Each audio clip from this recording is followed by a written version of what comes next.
everybody, and welcome to Digital Hammurabi. I am your host, Megan Lewis, and today we have one of our HAPS scholars, Sara, back to talk to us about her summer. Sara, hello. Thank you for coming back on. Hello, thank you to you. So could you, for those who didn't catch your first interview, give a brief explanation of who you are and what you do? Okay, perfect. I'm Sara Quaggio, and I'm a PhD attendant at the Pisa University in Italy. Excellent. Okay, I've always loved archaeology and the ancient Near East in general. And after graduating at the Sapienza University of Rome in 2019, I won a PhD at the University of Pisa. And my research interests include the ancient Mesopotamia and the economic and commercial history of the ancient Near East in general. So my current research interest concern metal and archimetric analysis. So my initial project was based on the study of the commercial and economic relationship between three areas so far apart, so Oman, Iran, and Mesopotamia, during the end of the 3rd millennium BC and the beginning of the 3rd millennium BC. So I deal with a period much debated by the scientific community because it is still very controversial today. And for this reason, it requires a lot of field research because I deal with a period named Jam-Nasr period, or Early Bronze Age 1, dated from the end of the 3rd millennium BC and the beginning of the 3rd millennium BC in Mesopotamia. That correspond to a 5th period and Umayyad period in Oman, and that correspond to the earlier Appa phase in Iran. So this idea came to me when I was complete my master thesis in the Ashmolean Museum of Oxford, and where I was able to see, touch, and study the Jam-Nasr materials. Jam-Nasr is a very important administrative site in the central Mesopotamia. And at the time, I was studying pottery, and so I created a pottery typology to better define the phases of the Jam-Nasr period, and also to understand the evolution of some pottery types at the regional and interregional level. And to my surprise, the spread of some pottery types identified as chronological markers revealed profound links among these three different areas, Oman, Iran, and Mesopotamia, thus identifying a common and materially visible socioeconomic configuration. So, for this reason, my current PhD research concern the commercial and economic relationship relating to metal, in particular copper, a raw material does not present in Mesopotamia. So, to start my research, I asked myself where the copper come from. Probably, as the early dynastic texts tell us, from Oman and Iran, but through which routes? And it is possible that this kind of contacts increase already from the Jam-Nasr period. And also, it is possible to create, by mapping the supply side, possible trade routes or possible also to investigate possible mechanisms of connection between three areas so far apart. So this kind of study aims to identify possible connection and also possible commercial routes using the autoptic study and the archimetric analysis on copper material. So as I said in the last meeting that we have, it's important also to remember that copper, as well as other luxury objects, are essential for a urban civilization that developed in Mesopotamia in this time at the end of the 4th millennium BC and then in the 3rd millennium BC. Because the use of metal is another way in which a ruling elite can demonstrate its wealth and its mastery over the natural resources. So in this regard, metal were not only a luxury object, but are an absolute necessity in a society in which the social division were becoming increasingly evident. So the first city-states imported a lot of copper because it was used to produce picks, axes, daggers, chisels, awls, all tools suitable for processing relatively soft materials. And dagger and axes could be used as defense or attack weapons, while pins, bracelet could be used as jewelry, of course. So the study related to the production and distribution of copper could shed light on the contacts and commercial relationship that have intensified since the 4th millennium BC in these three areas. But the main idea that drives my research, also the main one, is to prove that many of the sites located mainly in Oman and Iran are not only supplied sites, but possible equal partners in social development, also promoters of changes that can involve cultural development, that can involve also the whole Mesopotamia. So this is my project and the main idea that drives me. Thank you. I think when we spoke last, you were talking about going to do some XRF analysis Yes. in Philadelphia. Did you manage to do that? No, of course, due to the pandemic, Yeah. it was a disaster for me because I cannot travel, I cannot reach the material. It was a disaster this summer, but I made it for all of us. So yes. So what did you get done instead? Yes. So this summer was very difficult for me. In a professional kind of way and also in a personal kind of way. But at least here in Italy, the university were closed, the libraries too, and also the university world has stopped.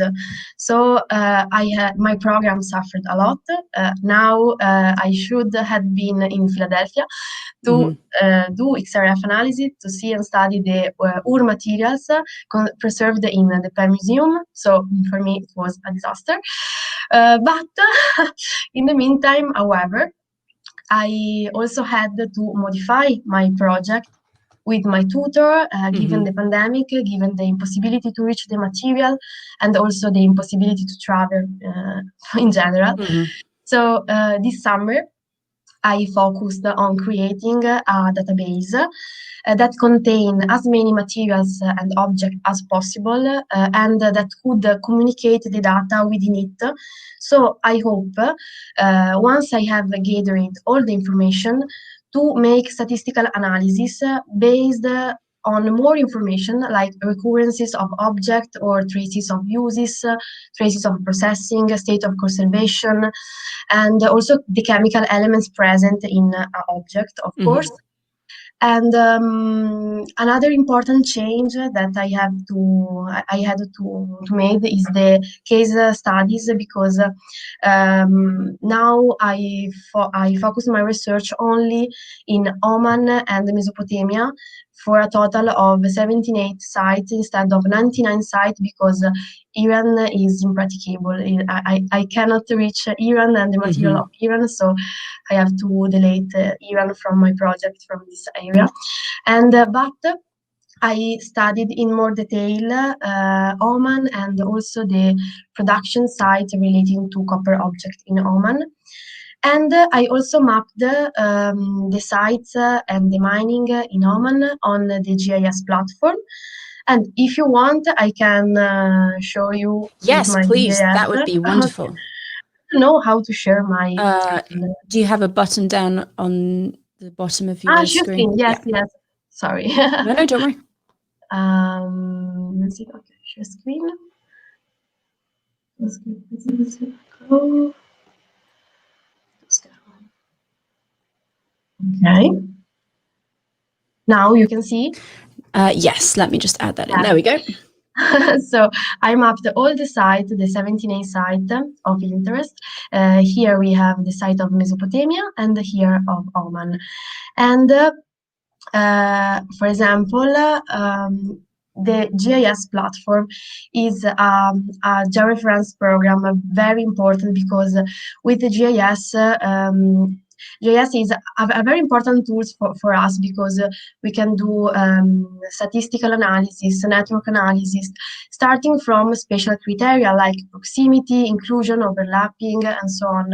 So in this case, for now, I've mapped all the site and made buffers to see the various distances between the production sites, mines, and sites close to the coast dedicated to trade. For example, in this case, the yellow one are the site near the mining and so on. Mhm. So this is so I have to yes okay. I'm That still represents waiting. that represents an awful lot of work to track down all of that information. Yes, a lot of work, yes.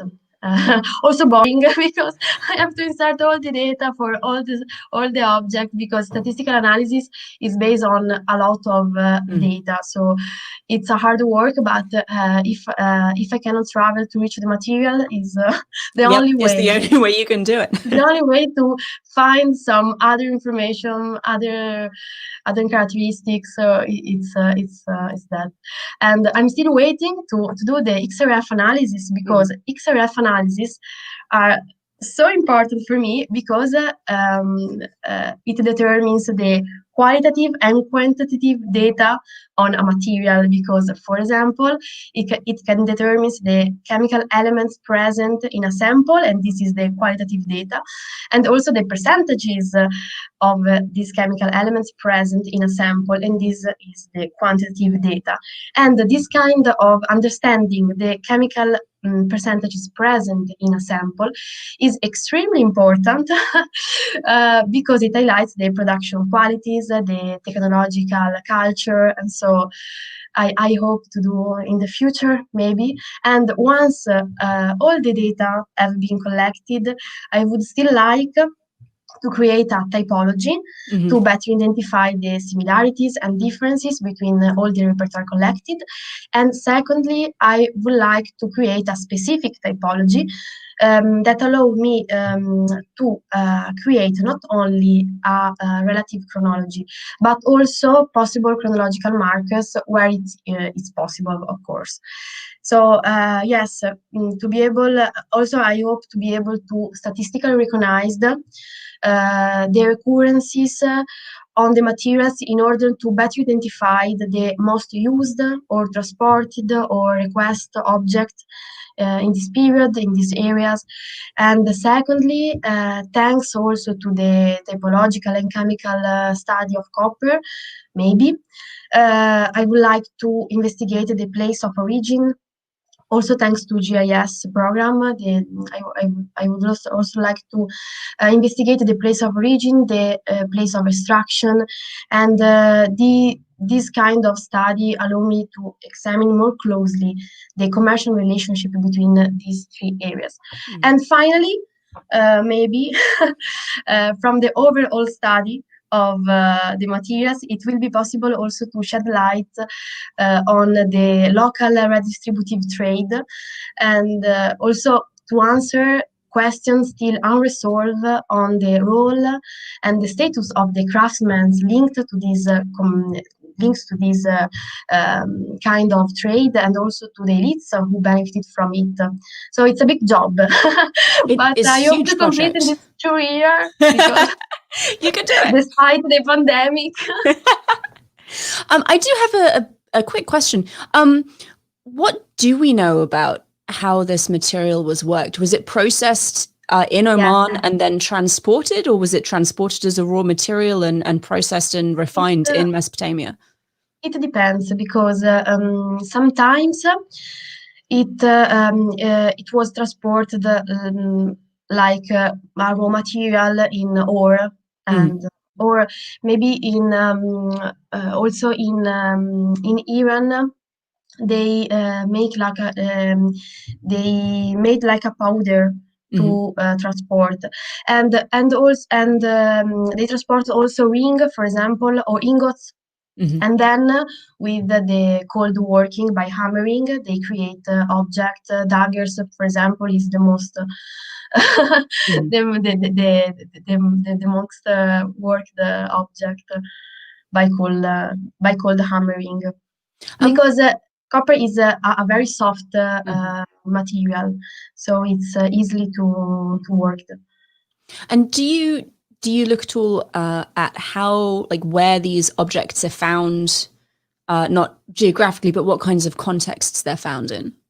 Yes, in Mesopotamia, for example, only in a kind of administrative building or elite building, while in Oman, this kind of object is very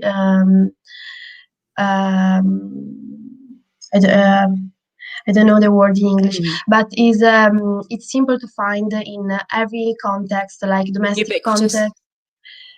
Yes, in domestic context, in a fishing village, because they use a lot of copper to make hook, and also jewelry or power symbol, but daggers, axes, and so on. But it's more frequently to find this kind of copper. In Oman, does it seem like it's less of a status symbol than it would have been in Mesopotamia? Maybe I don't understand the question. So you were saying that in Oman it's found very, like, in very widespread contexts. Is it more likely in Oman that yes, more likely in Oman. Yes, yes. Because in Oman, every houses have a sort of workshop dedicated to create. Wow. They use the daily use of copper, like to do something, especially for fishing, because yes, there are a lot of fishing sites in Oman near the coast. That's really interesting. I'd kind of assumed that it would be like a prestige object in Oman as well as in Mesopotamia. Yes. That's very cool. Yes. So I know you're very early in your research, and I know that this summer has been unfortunately, yes. Have you found anything that has surprised you at all? Yes, statistic elements. Go for it. So I find that, for example, if the arsenic was higher than the 2%, is an intentional alloy, and this is very important because also for investigate the mining area, so the pure ore copper, is important to know all the percentages of the chemical elements present in an object or in a sample. So maybe maybe this kind of percentages is important. Also, for example, the iron. There are always 1% of iron in the copper object, but is it part of the ore, the Oman ore? Instead, in Iran, there isn't. So this is a point of this is a very important feature to reconnect the object to Oman and not to Iran. Not to Iran.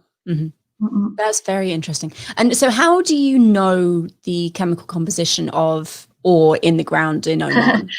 Yes, to publish the object for now, and I would like to do this kind of research on the ore materials, because is the one of the in ore there are a lot of copper objects, and in a neutral context, because it's a closed context of the tombs, so is the more useful for me materials. So it's the material more useful for me to investigate.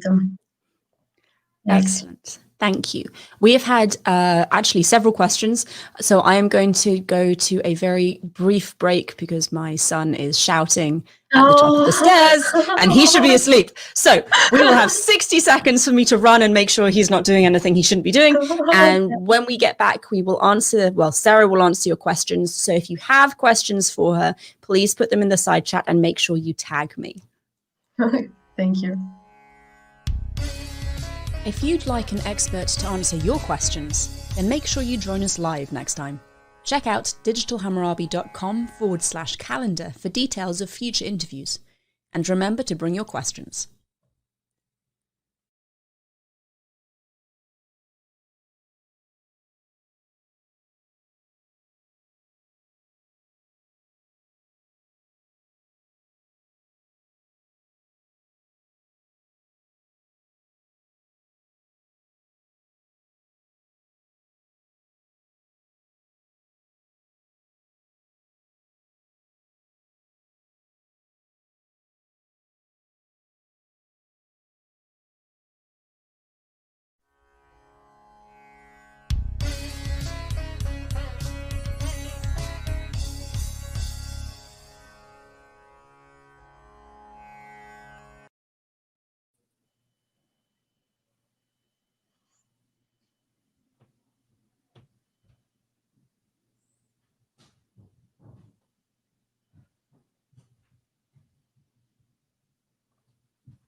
I didn't make it in time. Sorry, everyone. Don't worry.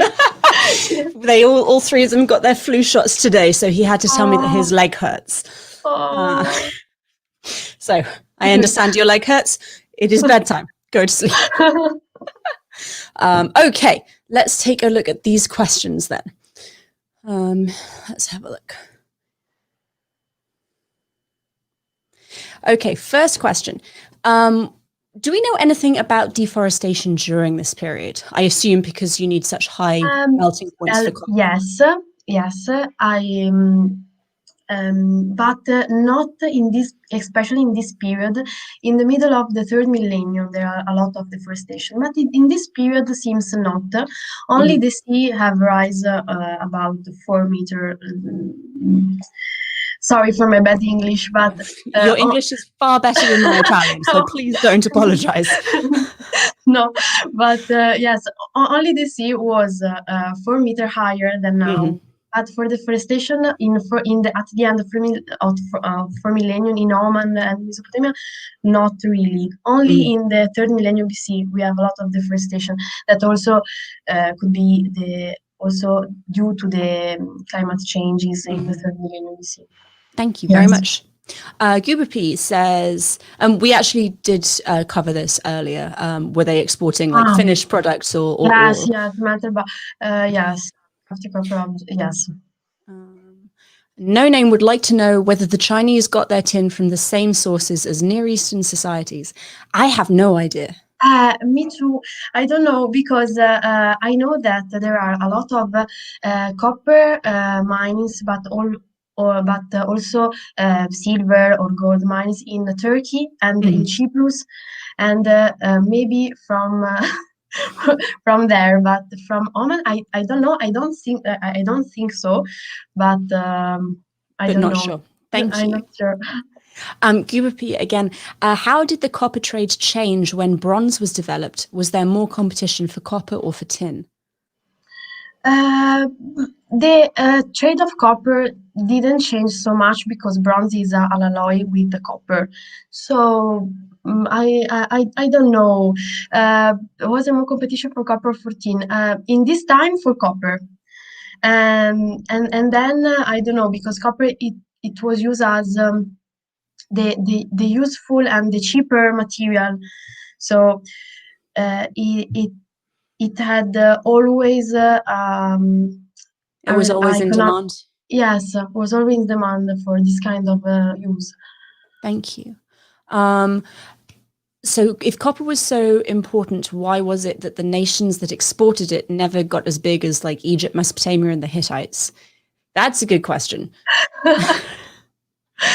So I don't know. No, me neither. Yeah, the nation that export is never give us Egypt, Mesopotamia, and I don't know, maybe for the social culture, the elite who benefit from it. So maybe I don't know. It's a very big question for me. because Mesopotamia had the right, had a lot of uh, sort of a stratigraphic system, while in Oman, no, and also in Iran, less. So it's a There's very problematic and question. there are a lot of factors that go into like Yes, social, statehood and cultural. So, exactly. And I don't know. I suspect if your country is rich in natural resources, maybe there's less impetus to go and conquer somewhere else to yes, get their yes, stuff. yes, of course, Like, yes, to yes. be very simplistic about the whole Yes, thing. yes. They have fish, they have mountain, they have animals, so no problem. They don't So need anything else. And they Mesopotamia is always like a ecosystem, river and so some clay. perfect. So you go and you find trees somewhere else and you get copper Yes, somewhere yes. else. And The social division were not where, so where. just wait, someone in the comments is going to lambast me for saying that Mesopotamia is essentially a river and some clay. I don't genuinely think that. I'm being facetious. Gerard says, do you think that the trade in the rarer mineral tin didn't have a greater effect on ancient civilizations and trade routes? But the trade in the rare mineral tin did not have a greater effect. Maybe, but I really don't know if for greater effect what we mean on ancient civilization that trade on and trade with the trade always, but I don't know in this case for tin, but always the trade is another way in which the ideas and the cultural feature, technical capabilities were communicated and also transmitted. So I don't know because it's not a tangible proof for me. So. Nope. Thank you. I appreciate you asking these questions. They can be very, especially if you're very focused on one particular area of research, which Yes, PhD students have to be. it's a bad. Anytime it's a bad thing. Be more concentrated on only on copper and only in this period because I miss I miss everything the else. other features. So. No, I understand. Modern copper mines have lots of toxic waste and historically harm the health of locals. Do we know if there were health impacts in the mining regions, I assume, of Oman and Iran? This is a very wonderful question, but I don't know actually. But I promise that I will inform myself because this is I think of I think no because all the mining also both now and both in the in the past are on the surface, and so they not have the pollution on the or other problem on the environment. But it will be interesting to study this aspect for also for my research. So thank you, thank you very much.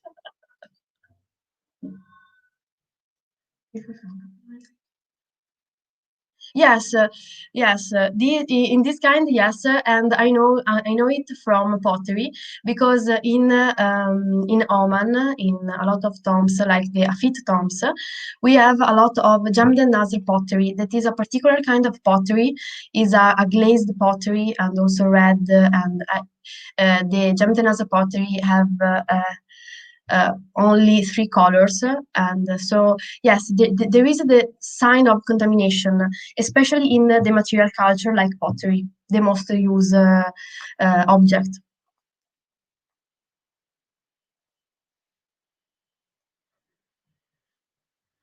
I don't know, maybe actually. Sorry, but I don't know. I don't know, really.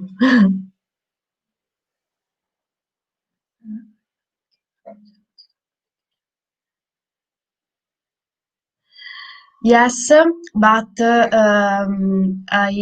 I have planned to do it, but for now, unfortunately, I'm still gathering all the information for database. But also this, I have to think about it, and I will do it, of course. Ah, thank you.